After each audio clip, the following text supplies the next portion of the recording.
What is going on, Headliner Nation? Jake, Fantasy Headliners. Hopefully everybody's doing well out there. Man, was yesterday absolutely crazy. It was great to see something trending on social media besides this piece of crap up here. I mean, there were a ton of moves in the NFL, and we're going to be doing a recap show of all things day one, NFL free agency. We got franchise tags, we got free agent signings, trades, all kinds of information coming up here in this episode. Real quick, before we get into this list, just a quick reminder over on our website there, thefantasyheadliners.com, our draft guide for the 2020 fantasy football season is available for pre-order. We've knocked a few bucks off of it, and it's going to be jam-packed full of fantasy football information.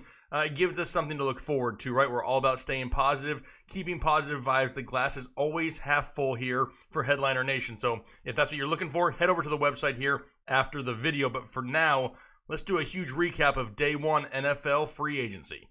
All right, so we've kind of compartmentalized a few of the different types of transactions here in this episode, trying to keep it a little bit easier to understand, a little bit more visually appealing, and really helps not, irritate the people out there with OCD. So the first one we're going to be talking about is franchise tag players. Now, if you're not familiar with what a franchise tag is, it's where they're either offered 120% of their salary or an average of the top 5 salaries at the position for 1 year, basically like a 1-year contract. A few of the names that we've seen get that franchise tag here recently: Derrick Henry, Tennessee Titans. Now, obviously, this is where we wanted him to stay. We know his role in this offense. He's going to see the volume, going to see the opportunities. One thing that does hurt, he did lose one of his starting offensive linemen, Jack Conklin, who was rated one of the top 10 best tackles according to Pro Football Focus, to free agency. He's not going to be there. That hurts a little bit there for Derrick Henry. However, overall, the offensive line still pretty strong in Tennessee. And like I said, we know the volume's there. What about Dak Prescott, Dallas Cowboys? He's staying in Dallas on a franchise tag, and he gets to keep Amari Cooper, who signed his deal late last night. We'll talk about that in a few minutes. But it has to be disappointing, right, that there is no long-term deal in place for Dak.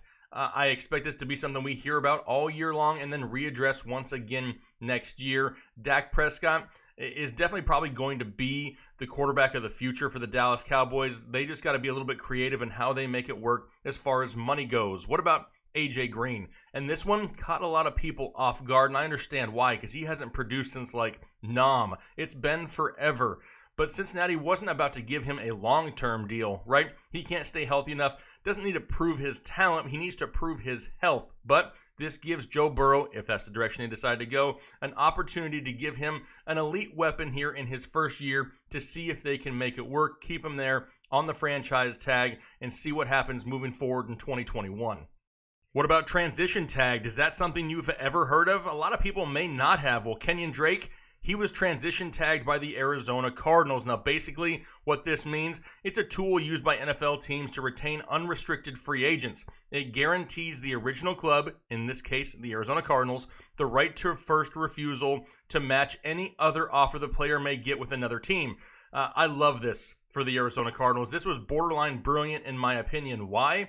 There's not a whole lot of teams out there overpaying for running backs in the NFL right now. So now they can go out there, see what the market value is, see if it's something that they're willing to pay or not, and basically end up re-signing Kenyon Drake for a lot less than they may if they were just go offer him a deal outright. It's going to save them money in the long run. A very smart move. Now, I do see him staying in Arizona and being an amazing fantasy football asset in 2020.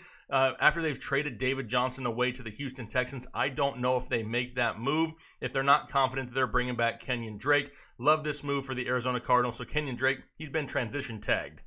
One of the bigger names of a player that's been released, Devonta Freeman. A lot of people love to hate Devonta Freeman. He still has a little bit left in the tank, but like I just mentioned, there's not a lot of teams out there going to overpay for Devonta Freeman right now in this market. Not going to happen. What's probably going to happen, he's either going to end up in a spot like Miami, the Chargers, the Lions, the Bucks. I even threw San Francisco on the end of it because if they can get him down low enough, do they consider reuniting Tevin Coleman, Devonta Freeman, and Kyle Shanahan in San Francisco? I put it on there as a possibility. But what I really see this as is the Atlanta Falcons clearing room to maybe make a run at one of the stud running backs in the NFL draft. Do they bring in University of Georgia's DeAndre Swift? I mean, keep the kid at home. They're in Georgia. You know, the fan base would appeal to that. Definitely something to pay attention to as we go forward. But as of right now, Devonta Freeman, looking for a team to play for in 2020. He'll find someplace somewhere, and more than likely, he'll probably end up somewhere in a fantasy football running back by committee that really irritates us on a weekly basis. Also had a lot of traded players yesterday, right? We had a couple videos come out yesterday that explained a few more of these trades in more detail. If that's what you're looking for, head over to those videos when this one is complete. But first one up, obviously, DeAndre Hopkins no longer in Houston. He's now an Arizona Cardinal and a part of that air raid offense with Larry Fitzgerald, Christian Kirk, Kyler Murray, and maybe the aforementioned Kenyon Drake. Could be a very exciting offense there in Arizona, and now gives them that opportunity to build defense and offensive line through the remainder of free agency and the draft. David Johnson, is he washed up? Does he have anything left in the tank? Well, he's going to Houston, and he's going to get an opportunity. That's something to pay attention to as we go forward. No more Carlos Hyde there. They decided to pay David Johnson instead. So he's probably going to enter the season right around an RB2 with some upside depending on his health. What about the trade that came in late last night? Stephon Diggs, no longer in Minnesota. Now he's in Buffalo, and he's part of Bills Mafia. That gives them a great trio of wide receivers with Stephon Diggs, John Brown, and the Beasles, Cole Beasley in the slot. You pair that with Devin Singletary in the backfield and Josh Allen under center. This could be a very exciting offense also in Buffalo. Do I see some inconsistencies at times with Stephon Diggs? Yes, I still do, but we had them when he was in Minnesota anyway with Adam Thielen. I don't think his value changes much. Hayden Hurst, he went from the Baltimore Ravens now to the Atlanta Falcons. He gets to be the Austin Hooper replacement now that he's no longer in Atlanta, and should have some decent tight end value come fantasy football draft season. Calais Campbell, he left Jacksonville. He's now in Baltimore. Baltimore really making a run at improving their defensive line. One of their big struggles throughout the year was giving up rushing yards at times. They were somewhat inconsistent. Now they've brought in the likes of Calais Campbell. They also signed Michael Brockers to try to shore up that defensive side of the football. What about DeForest Buckner, one of the highest paid players out there, a huge contract that was just, absorbed by the Indianapolis Colts, another team trying to really improve on the defensive side of football. Why is that? Why are we seeing this? It's because there's a lot of offensive weapons that we're going to start seeing in the draft. Now, obviously, DeForest Buckner, they had to give up a first-round pick to get him, but there's a lot of talent in this draft, and I expect him to continue to build there in Indianapolis. Do they make a run at Phillip Rivers soon? That's what we're paying attention to. Now on to the bread and butter, the free agent signings from day one here, NFL free agency, and a few teams made a bigger splash than some of the others. Maybe the biggest, the Miami Dolphins. They had a very busy day one, bringing in guard Eric Flowers, 3 years, $30 million. Is he the best offensive lineman available in free agency? No, he's not. However, it shows there's a conscious effort to try to improve that line as a whole. They also went forward and got defensive end Shaq Lawson, 3 years, $30 million, trying to increase that pass rush a little bit. They also went out and tried to improve the secondary. They signed arguably the best available defensive back in Byron Jones away from the Dallas Cowboys. Gave him 5 years, $82.5 million. Pair him with Xavier Howard. They are now the most expensive pair of defensive backs on any team in the NFL. But then, they've already shored up the defensive line, and they went to the secondary. Let's get that second level. Let's look at the linebacker. They also brought in Kyle Van Noy from New England, 4 years, $51 million. They've really, developed a solid core here on defense now in Miami. What that tells me, watch out. They're going to start building the offense through the NFL draft and get some of these big name weapons. Miami is going to be a much improved team here in 2020.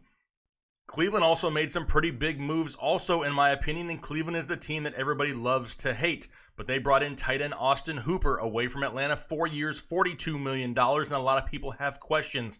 They already have Njoku. Why did they bring in Hooper? Well, head coach Kevin Stefanski, he likes to use a lot of two tight end sets. Do not be surprised if we see a lot of Hooper and Njoku at the same time. Now, for fantasy football purposes, that kind of sucks because they're going to eat into each other's production at times. However, Austin Hooper gives Baker Mayfield a sure-handed receiver to start the season with, in case Jarvis Landry or Odell Beckham aren't 100% coming off of their offseason surgeries. They also got right tackle Jack Conklin. In my opinion, the biggest key signing here of the day for the Browns, 3 years, $42 million. The offensive line was something we knew they had to address, and now they've brought in one of the top-rated tackles in all of football to do that. If this doesn't give you Chubb, I don't know what does. A few of the other big name signings, some which happened last night. Amari Cooper, he got his long-term deal, right? 5 years, $100 million. Does anything really change for Amari Cooper from last year to this year? No, not really. I expect Michael Gallup to continue to improve. Dak Prescott will be back there under center. You're going to see inconsistencies at times from Amari Cooper, but he's still going to have that ceiling to win your fantasy matchup on a weekly basis. Left tackle Anthony Costanzo, he stays in Indianapolis. 2 years, $33 million. They get to keep arguably the best left tackle in all of football. They're in Indianapolis now. Do they go bring in a Phillip Rivers? Does this offense drastically look different? Start of 2020, do they build through the wide receiver core here in the NFL draft? Another thing to watch. Quarterback Ryan Tannehill, we knew about this one already. The Tennessee Titans gave him 4 years, $118 million. How crazy is it to think that just a few short years ago, Ryan Tannehill was written off by the Miami Dolphins and Adam Gase?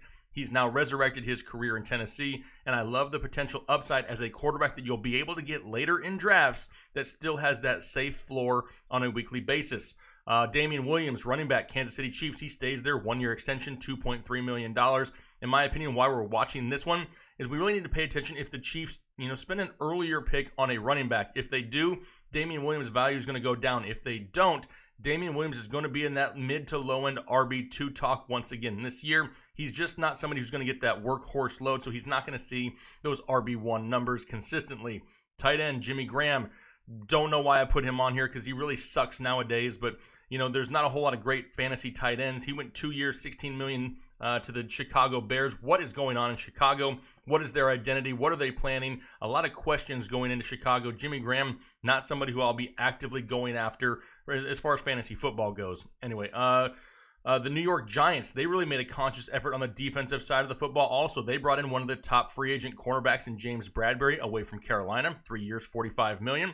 Also brought in linebacker Blake Martinez, 3 years, $30 million from the Green Bay Packers. These are two great signings at two separate levels of the defense to try to give them an opportunity to be more competitive on that side of the football. Lastly, this one came in pretty late last night, wide receiver Randall Cobb. He's going to the Houston Texans just down the road there from the Dallas Cowboys. They gave him 3 years, $27 million. Now, in my opinion, this makes no sense. You're going to go sign Randall Cobb to $27 million, and then you basically let DeAndre Hopkins go for a washed-up running back and a bag of Skittles. I'm not, really understanding what's happening in Houston at this point. Now they got Randall Cobb, Will Fuller, Kiki D-Love-Me, a bunch of wide receivers that just can't stay healthy.